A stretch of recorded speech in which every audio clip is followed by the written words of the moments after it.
今天冒着被揍的风险，然后老妈今天晚上准备煮汤的鲫鱼来做个杨梅鲫鱼汤。煮汤又把鲫鱼先煎一下，鱼下锅之前身上的水分一定要控干净。还是15颗杨梅，加盐，加水浸泡。热锅凉油，把鱼放下去煎。鱼先煎一下，这样煮出来的鲫鱼汤汤水比较浓香。一面已经煎完，再翻另一面。这鱼也都变出来了。煎至两面金黄，加开水，来丢2片姜进去，开大火煮，这个汤才会白。煮10分钟后，来把杨梅倒进去。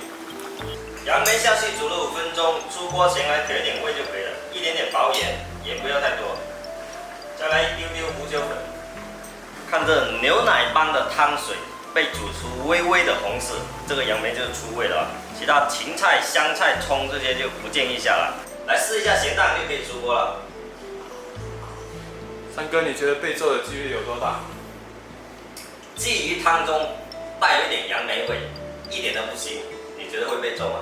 放心，刚刚的汤水像乳白色的牛奶，现在的汤水就像加了草莓味的酸奶。